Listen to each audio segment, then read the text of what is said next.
Playing Shardless Bug versus Rug Delver. Oh, okay, cool. The Shardless Bug deck has a couple proxies in it, but I don't think anyone's going to mind. Is this Lewis? Yeah, Lewis, who has been on. We didn't change the titles, but Yeah. This is just the Legacy bonus round. So. Right. Lewis has been on Shardless for a little while now. He likes it a lot. Took it to the last. Took the Invitational actually in New Jersey. Didn't do particularly well. It had a rough tournament, but is still learning a lot about the deck itself, and it's obviously a deck that has a lot of choices you can make with it. It's got a lot of options you can play. There's a lot of different configurations for it. The core of it, for those of you who don't play a lot of Legacy or don't know a lot about this particular deck, the core of Shardless Bug is Shardless Agent, which is a 2/2 for 3 that cascades. Yes.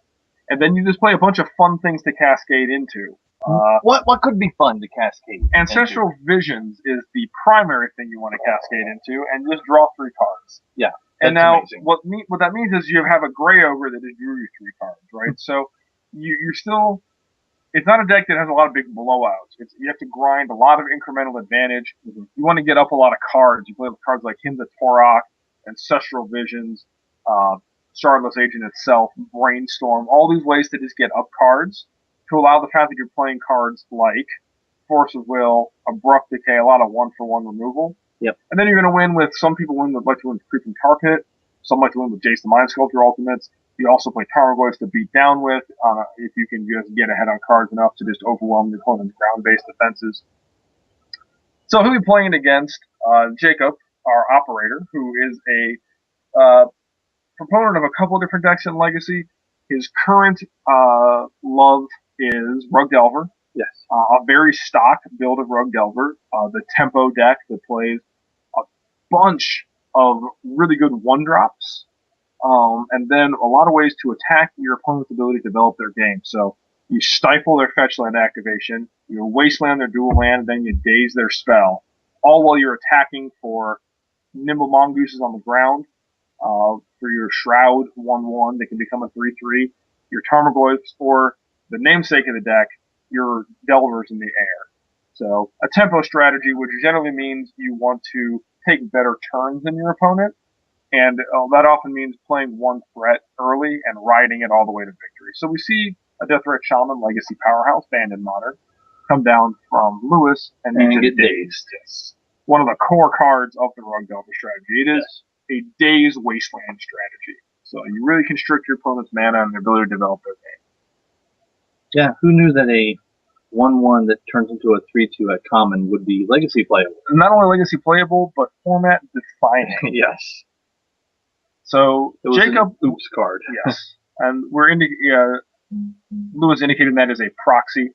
I don't know if it's a wasteland. It is Okay. Wasteland, and he's going to stifle the wasteland activation. Boom.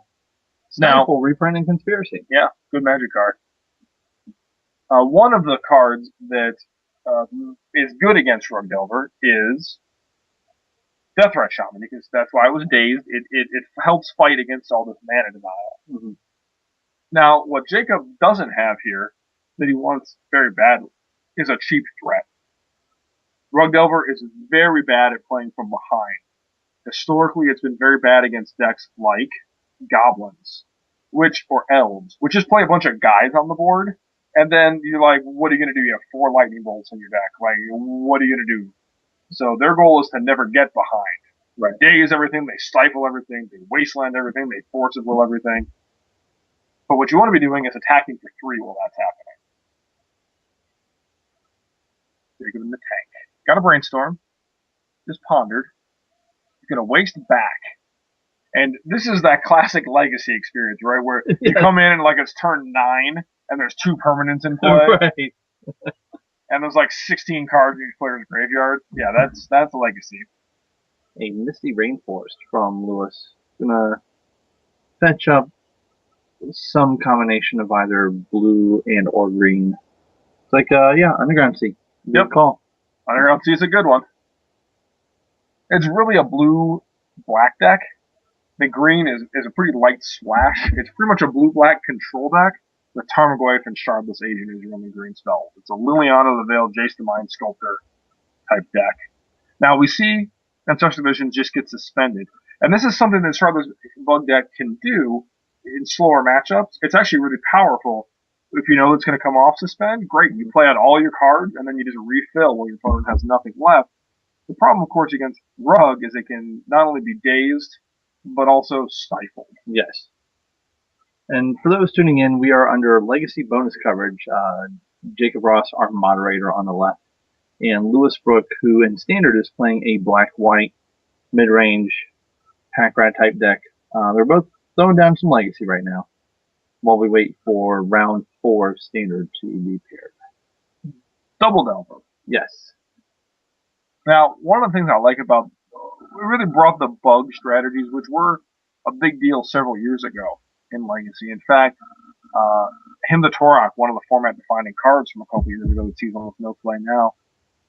One of the reasons the bug decks have sort of risen to prominence is Abrupt Decay. Yeah. It's very good against these Rug decks.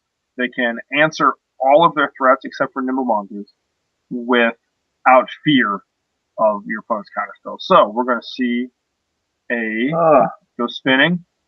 He spun and hit Liliana Veil on the top.